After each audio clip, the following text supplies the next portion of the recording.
You're going to say something stupid online, it's generally a good idea to not involve other people or businesses into that discussion. A young lass on Twitter would find this out the hard way when the CEO of Moon Studios, the developer of the Ori franchise, would jump into one of her discussions on Twitter. This would have her lock her Twitter account, but not before the biggest clown in games journalism would jump in to become collateral damage. So today, I'd like to focus on some of the extremely professional statements that came out of the CEO and what we can learn from their creative processes at their company. Start out with, my name is Ojiro. I've been a game developer for over 15 years.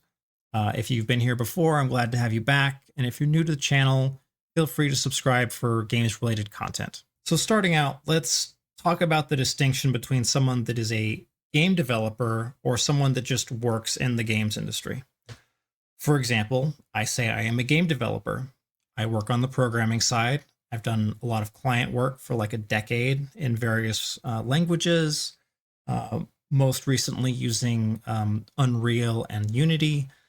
I've done a little bit of server work, and more recently I've focused a lot of my efforts professionally into learning all of the cloud-related infrastructure, which has become increasingly important in the game space, because as we saw out of Palworld, when they launched with their popularity, they wound up with a bill of $475,000 for the month of February alone. Now, this is very different from someone that just works in the games industry.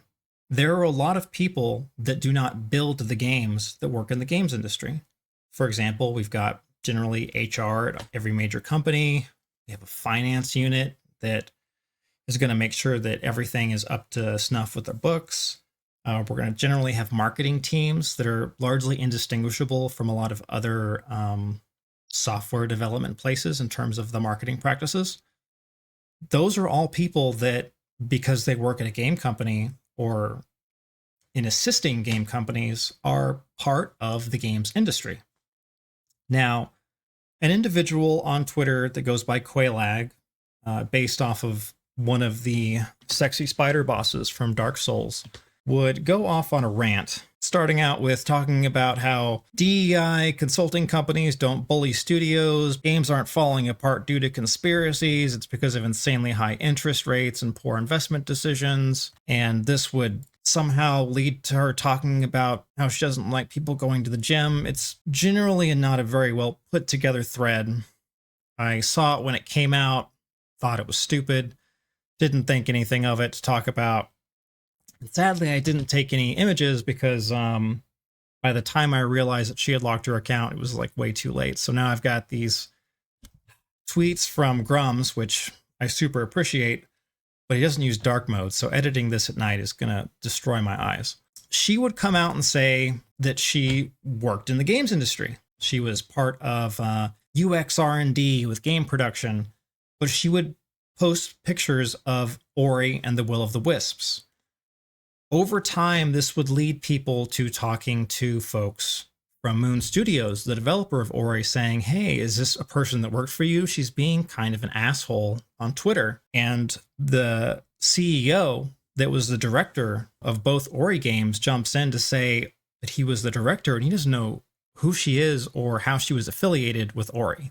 She would eventually admit that she worked in Xbox user research, where she was in URA for global publishing during 2018 to 2019. So a URA is a user research associate. She didn't even work on Ori. She was basically there to facilitate play tests, give reports to people that would then go to the studio for them to read or ignore, depending on what they cared for. She was in for a bad time, which would lead her to locking her account.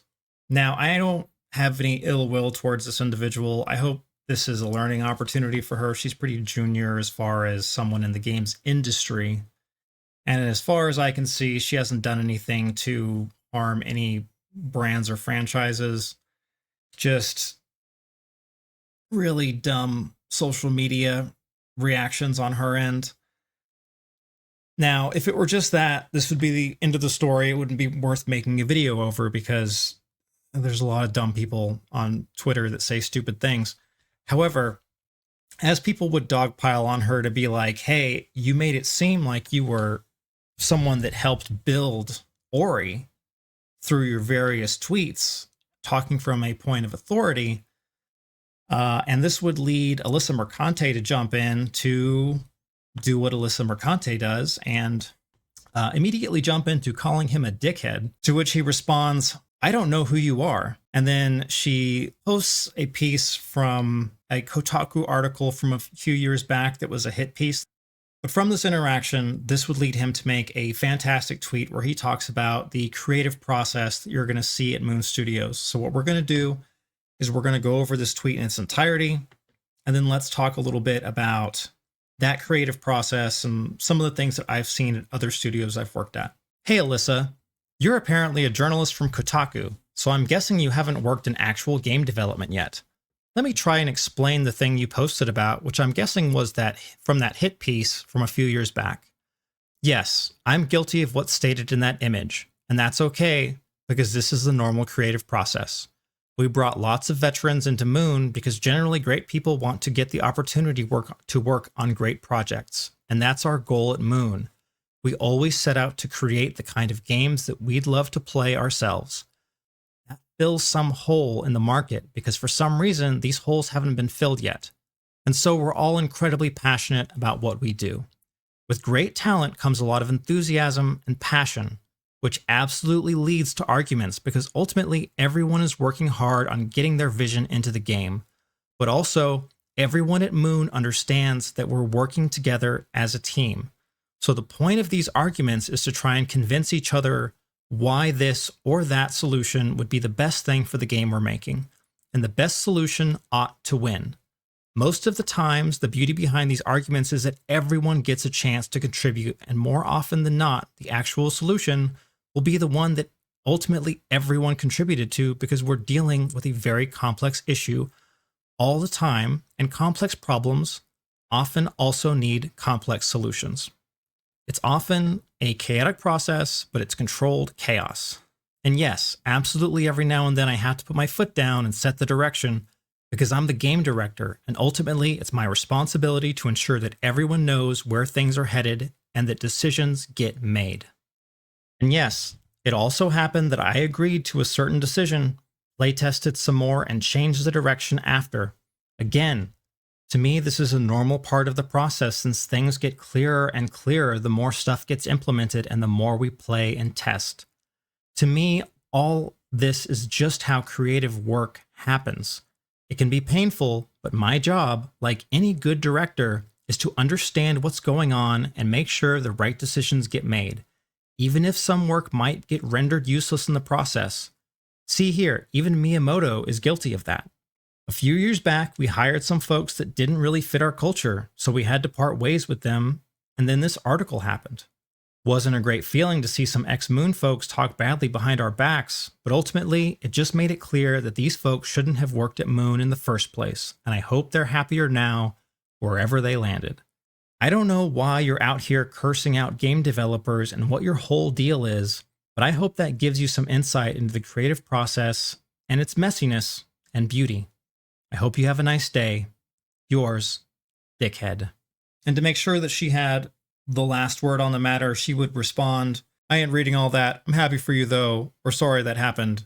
Now, you know that she actually read the whole thing and then realized that she wasn't going to be able to make some snarky comment back and decided to treat it like she never actually read it in the first place.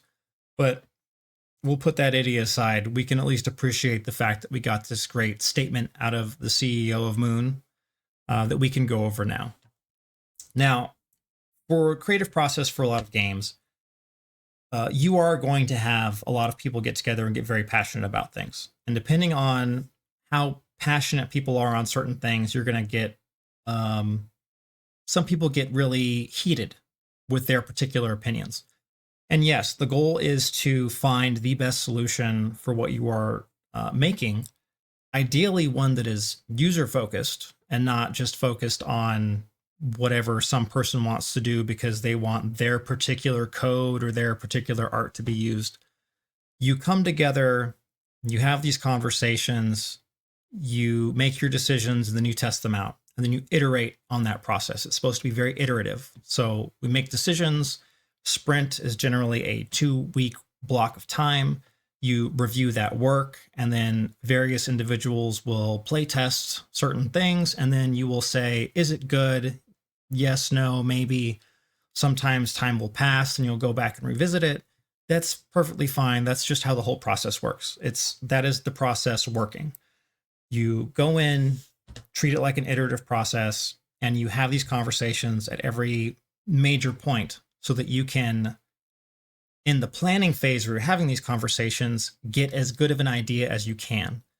When he talks about having some individuals that aren't particularly good with that creative process, I've encountered a number of people like that as well, where we will have these conversations and either they treat it as some kind of my way or the highway approach, or they don't want to contribute because it's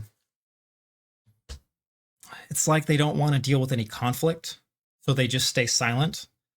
And generally in those cases, you need to decide, is this person just an introvert that's not good at expressing their feelings yet? Because it's usually an issue with your more junior individuals. And in those cases, you can, as a more senior individual, reach out to them directly and say, hey, what do you think about X? What do you think about Y? And try and get them into that process. I encounter more introverts in the programming side because a lot of us are, let's be realistic, a lot of programmers are kind of borderline autistic in some ways. I've dealt with some people that are terrible communicators and amazing programmers. So for those folks, some of them don't even really care about the creative process. They're just there to solve problems and treat it like, they're just like, hey, you guys pick whatever you want to pick. Give me something challenging. I want the challenge. And they can be amazing assets for game development. Generally, those people end up becoming like engine engineers, people that really get deep into the code, versus you have some others that are your more gameplay engineers, where they're going to have to be better at communicating because they are going to bring the programming side of things to the designers and the artists, and you need to kind of bring that trifecta together to make a decision on how things are going to act when they are in the game, how you're supposed to play with them, how the user is supposed to interact with certain things. For those individuals that aren't, like, even with that prompting, good at having these conversations, sometimes the best way is to just get rid of them. Like, maybe it's an issue with them just not being cut out for the kind of environment where people get really excitable. Maybe it's that they don't have that communication skills to work in a very creative environment.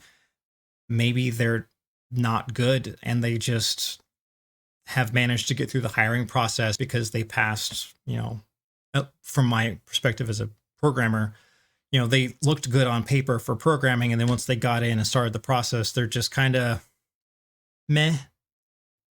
Usually the communications issues I see for a lot of folks today are with a lot of the younger folks. I don't know if it is just because of their age or if it's an issue because I'm dealing with a lot of Gen Zers there, where they've had to deal with a lot of that social media pressure growing up. I don't know if that is...